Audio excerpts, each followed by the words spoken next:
Abogado laboralista, estamos hablando de que es integrante de la corriente de abogados laboralistas 7 de julio, laboralista 7 de julio. Ya hoy por hoy es un hombre muy conocido, lo vemos en los medios, en los grandes medios de comunicación, ya es famoso a esta altura. Gustavo Ciampa, ¿cómo le va, don Gustavo? ¿Qué cuenta usted? ¿Cómo te va, Pablo? Qué gusto estar en tu Pero programa. me encanta que podamos charlar, porque, viste, ahora jugás en las grandes ligas, hay que reconocerlo. Seguí dándome bolilla, y eso es lo más importante de vos, que no te olvidás de los pobres, y a eso me encanta. No, de los amigos, de los amigos. Me parece bárbaro. No, es un gustazo, vos sabés que siempre fue un gustazo. Me encanta que me sigas dando bolilla, está buenísimo, me encanta. Bueno, Gustavo, más allá de la informalidad con la que te presento, nada, estamos hablando de un tema que vos debes estar enloquecido. Vos no debés poder creer lo que está pasando, ¿no? Es algo de locos. Tal cual. ¿O no? Tal cual, no lo puedo creer. O sea, no puedo creer, a ver, estos fueron pretensiones. Lo que no puedo creer es que esto se haya consagrado. Exacto. O que ya casi esté, digamos, no falta que definan qué van a hacer con un artículo en el Senado, nada más que eso. Y me sorprende la sociedad, ¿no? La aquiescencia que hay, o el tardío comienzo de la toma de conocimiento de qué va a implicar esto, o qué implica esto. Es un retroceso enorme. Yo nunca, la verdad nunca pensé que podía haber un retroceso tan sí, grande en materia de relaciones laborales. A mí siempre me da la impresión de que cuando digo relaciones laborales, derecho al trabajo, no sé, parecen cosas abstractas, lejanas, pero es la vida de nuestro pueblo de todos los días. Mira, yo empecé formándome en la docencia. Yo tuve grandes maestros y maestras en la profesión, en la docencia, en los distintos aspectos de la profesión que yo llevo a cabo, de, no sé, Héctor Recal, de Juan Carlos Fernández Madrid, y mi titular de cátedra por muchos años en la Facultad de Ciencias Sociales, lugar que hoy ocupo yo ya desde hace unos años como titular de cátedra, es Amanda Caubet. Y Amanda Caubet tenía una frase, esto era la carrera de Relaciones del Trabajo de la UBA, ¿no? Tenía una frase cuando abría los cursos que le decía a las alumnas y los alumnos de segundo año de la facultad, ¿no? Digamos, en general gente joven, con aspiración, estudiando esa carrera, aspirando a, en general, ideales de justicia, de equidad, de razonabilidad, de darle razonabilidad a las relaciones laborales. Amanda le decía: ustedes no se olviden que lo que pasa en las empresas donde ustedes trabajan el día de mañana, de lo que pase ahí va a depender en gran medida la felicidad de la gente. claro. Y este retroceso que se genera en materia de derechos laborales va a impactar en eso, digamos, va a ser la tristeza de la gente, la tristeza de nuestro pueblo, porque, sabes que más de una vez te lo he comentado a vos y lo he dicho en diferentes programas, las normas laborales no tienen aptitud para generar empleo, porque tampoco es la finalidad que tienen, la de generar empleo. La normativa laboral, los derechos laborales, la aptitud que tienen y la finalidad que tienen es de preservar y asegurar el respeto a la dignidad de las personas que trabajan. Claro. Y lo que pasa cuando se sancionan este tipo de leyes que degradan los derechos, es por un lado que no generan empleo, sino por el contrario, facilitan la pérdida de empleo, facilitan la destrucción de puestos de trabajo. Pero después, y en lo que es la finalidad del derecho al trabajo, constituyen una afrenta a la dignidad de las personas que trabajan. Cuando alguien, a partir de que esto se convierta en ley, ya no sepa en qué horario va a trabajar, o no sepa qué días va a trabajar, y que su empleador le puede decir: bueno, mire, mañana, en vez de venir de 9 a 18, como acostumbra a trabajar, mañana venga de 12 a 18. Claro. Y pasado mañana, en vez de hacer de 9 a 18, va a ser de 9 a 9. Y esa persona diga: no, pero, y a ver, ¿me va a pagar horas extras? No. No, claro. No, porque la ley me da el derecho, porque la ley dice que yo puedo hacer esto, porque esto es lo que se llama el banco de horas. Y al otro día no va a venir. Y después va a trabajar 2 días más de 12, y después vemos capaz que bajamos a 4, y cuando esta persona diga: pero yo tengo que ir a buscar a mis chicos al colegio, o tengo que esperar a los chicos que vengan del colegio, no sé, para preparar la leche, o tengo otro trabajo, o tengo tal otra actividad, que puede ser recreativa, digamos, tranquilamente. La ley hasta hoy preserva eso. trabajadores y trabajadoras somos seres humanos y tenemos derecho también a tener recreación, ocio, vida familiar, vida social. De ninguna manera, se acabó todo. Se acabó. Se acabó. Se acabó. Se acabó la joda, carajo. Ya está. Se acabó la joda. Lo que hasta hace poco tiempo nos causaba gracia, porque eran personajes de ficción. Sí, sí, el claro. Rogelio Roldán. Exacto, ¿te acordás? Claro, claro. Los 300 pesos. ¿Cómo que 300 pesos? Claro. Los personajes de Capusotto. Exacto. Y nos reíamos. Bueno, esto, a partir de la sanción de esto, va a ser real. Exacto. Esto va a ser la vida de la gente de todos los días. Gustavo, cuando le digan vacaciones con su familia, con sus hijos. No. ¿Está loco usted? Va a tener claro. 7 días. ¿Cuántos días le corresponden de vacaciones? 21, porque tiene, no sé, 12 años de antigüedad. No, 8 años de antigüedad, 21 días de vacaciones. No, se va a tomar una semana en abril, otra semana en junio y otra semana en septiembre.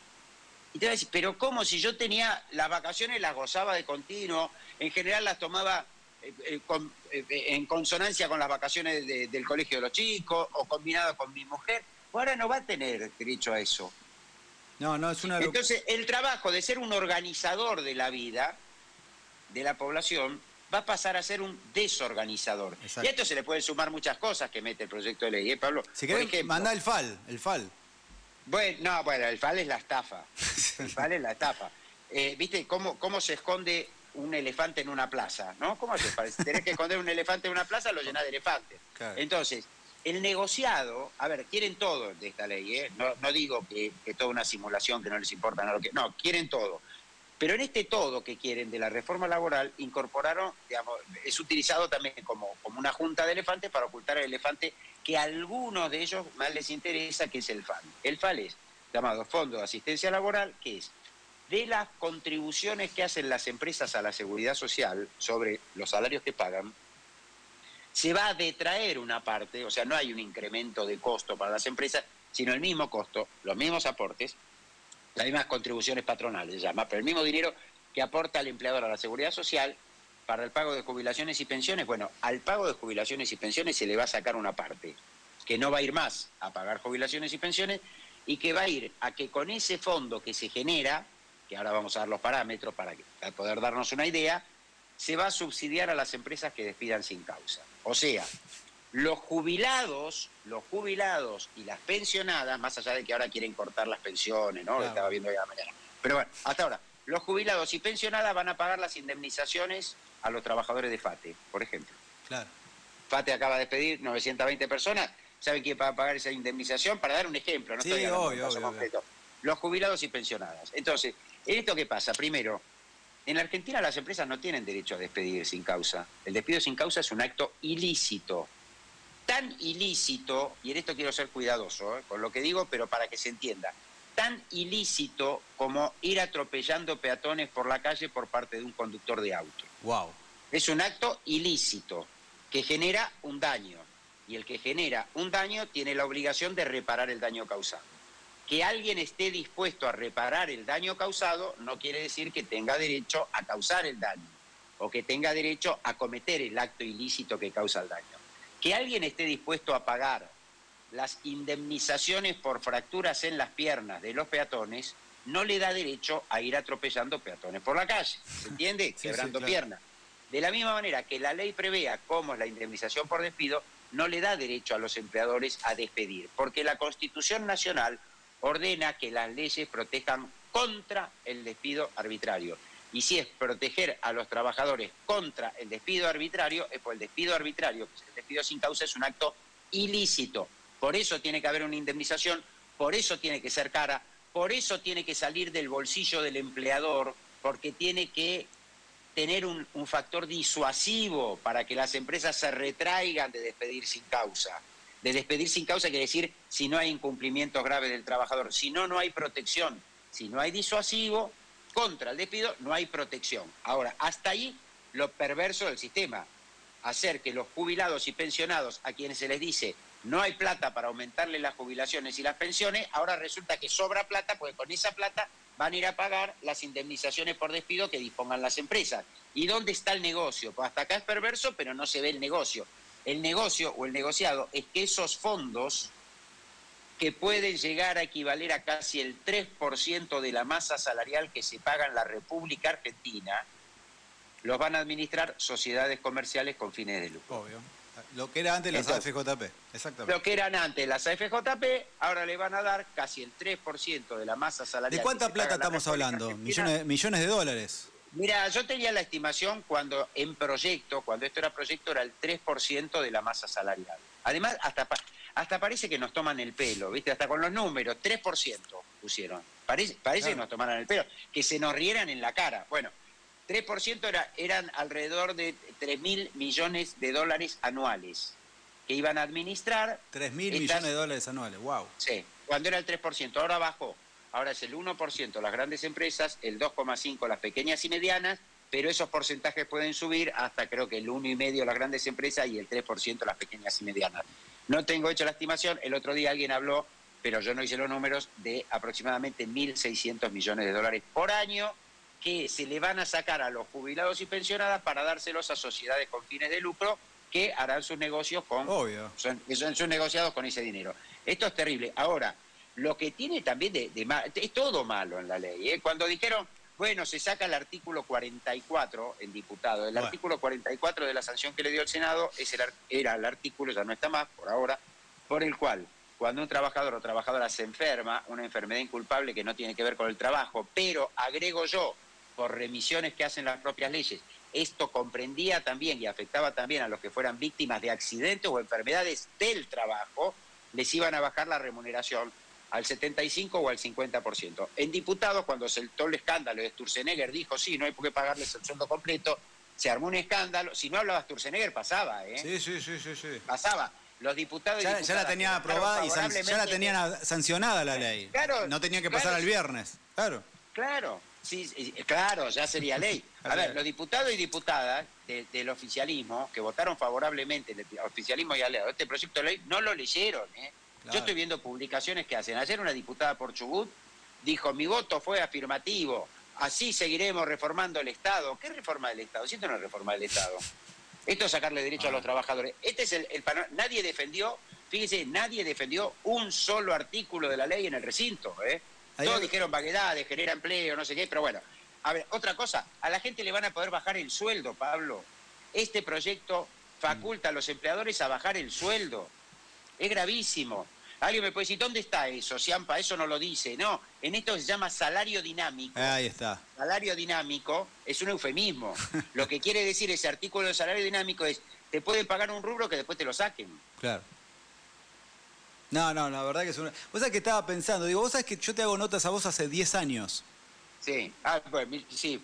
Bueno, 10 años, y siempre era una postura de prevención, ¿no? O sea, si pasa esto, va a pasar esto, si pasa lo otro, va a pasar esto. Y ahora ya pasó, está sucediendo, en este instante está sucediendo lo que vos advertías que podía llegar a suceder. Es el colmo de los colmos, cambiaron los verbos. ¿Te diste cuenta que ahora vamos a tener que hablar de lo que está pasando y cómo si algún día se va a poder resolver? Esto, a ver... Con un gobierno nacional y popular, si viene en algún momento, esto se va a poder corregir, me imagino. Hay cosas que sí y hay cosas que no. Wow. A ver, o hay cosas que va a ser más difícil. Vos sabés, yo soy asesor del diputado Palazzo en la Cámara de Diputados. Mandale, ¿no? Saludo a Palazzo. ¿Cómo no? Le voy a mandar. Antes fui de Claudio Armachea, de Abel Furlan, de Héctor Recalde. Y yo el otro día se hacía una redacción que por decisión de los diputados fue incorporado en el dictamen en minoría, que, digamos, cambiar estas normas requiere 2 artículos, ¿no? Lo hice a propósito de la ley bases, o lo propuse, lo proyecté charlando con ellos. Derógase la ley tal, restablécese la vigencia de toda la norma derogadas o modificadas por la ley. Claro. Necesita 2 artículos. Yo creo que en el momento que llegue un gobierno nacional y popular, tendría que hacer esto. No sé si lo va a hacer. Tendría que hacerlo. A ver, porque en general a los gobiernos nacionales y populares, que se les dice que no respetan las formas democráticas, etcétera, son mucho más democráticos que los gobiernos antipopulares. Demasiado democráticos ya a esta altura. Muy moderados, muy moderados. Entonces, bueno, veamos, vayamos modificando de a poco. Cuando hablan del péndulo, como que la normativa, y lo hablan a propósito de la normativa laboral, al menos en lo que yo conozco, dice, bueno, se va para un lado y después vienen otros y vuelve para el otro, y después vienen los otros y vuelve para el otro. No, el péndulo, nunca existió el péndulo, ¿eh? Nunca volvió al mismo lado. Sí. Nunca volvió al mismo lado. Siempre se recupera un poco, pero después se pierde mucho. Y después se recupera un poco y se pierde mucho.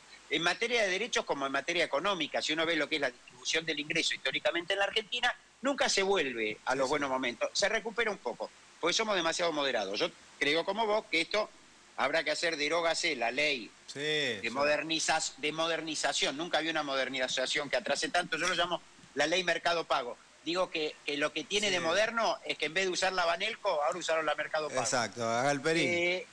Claro, esto es lo único que tiene de moderno.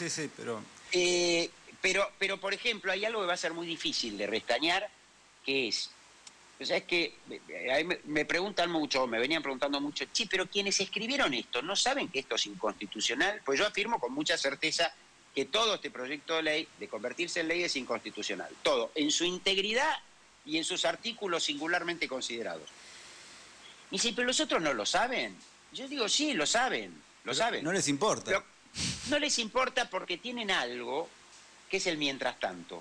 Claro. Ellos manejan muy bien el mientras tanto. Mira, cuando esto se declare inconstitucional, pues esto va a aumentar la litigiosidad, digamos, va a haber muchos pleitos con la vigencia de esta ley. Pleitos a futuro, pero pleitos y planteos de inconstitucionalidad por las que están en trámite. La primera semana que esto entre en vigencia va a haber, mi estimación, aproximadamente 300.000 planteos de inconstitucionalidad de esta ley en todo el país, porque afecta a todos los juicios laborales que están en trámite. Esto es, no solo le perjudica a quienes tengan trabajo y lo mantengan dentro de una semana cuando entre en vigencia la ley, porque esta ley se le va a aplicar a todos los que estén trabajando. ¿Me repetís eso último que dijiste? ¿Qué va a pasar la primera semana que esté en vigencia la ley? Y va a haber, por lo menos, mi estimación, con margen de error, 300.000 planteos de inconstitucionalidad de la ley. ¡Wow! Que los tribunales tendrán que resolver.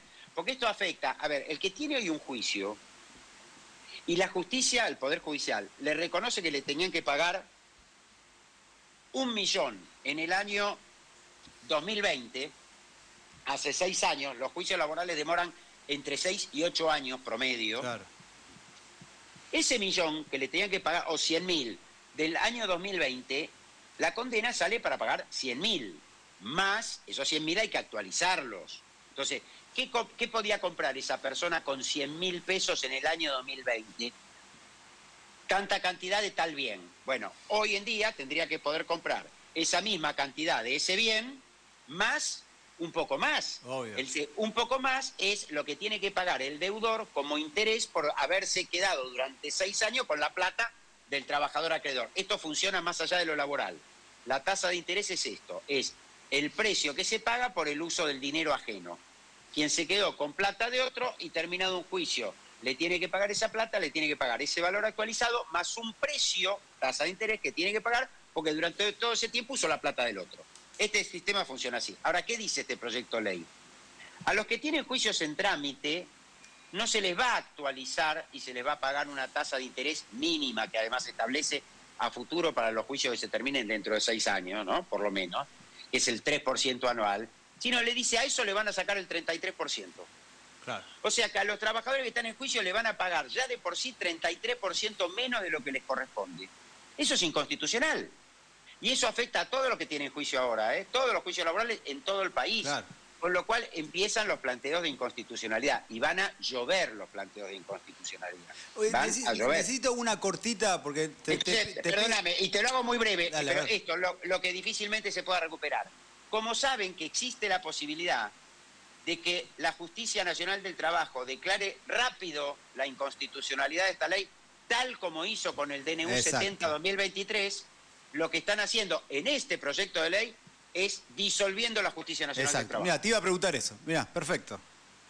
Exacto. Si hacen esto, no se puede judicializar entonces. O no se va judicializa, pero andás a ver dónde. En Claro. la justicia de la ciudad, que todavía no existe. Claro. Porque mandan las competencias a la justicia de la ciudad. Justicia laboral de la ciudad no existe. Hay una ley que dice, créanse 10 juzgados, no existen. No tienen juez, no tienen empleado, no tienen sede, no tienen papel, no tienen impresora, no tienen computadora, no tienen nada, no tienen puerta, ventana, nada, no existen. ¿Quién va a resolver los planteos judiciales? Es una privación absoluta de justicia. O sea que hay que hacer todas las judicializaciones lo antes posible, antes que se arme eso. Lo antes posible, y esto es para judicializar. La solución, sí, comparto, tiene que ser política. Obvio. El día de mañana, la solución general, porque lo judiciable son soluciones, si se quiere, parciales. Las más amplias pueden ser las juicios que hagan los sindicatos. Habrá que ver, planteando la inconstitucionalidad de qué, si de toda la ley, si de una parte, si de un artículo, si de lo que los afecta a ellos, lo que puede llegar a afectar a trabajadores, pero que todavía no los afectó. Habrá que ver, es complicada la táctica judicial determinar qué hacer. Y si no, pleitos individuales, que es trabajador al que lo despidan y le paguen la indemnización reducida, juicio. Trabajador al que le hagan trabajar más de 9 horas diarias y no le paguen horas extra, juicio.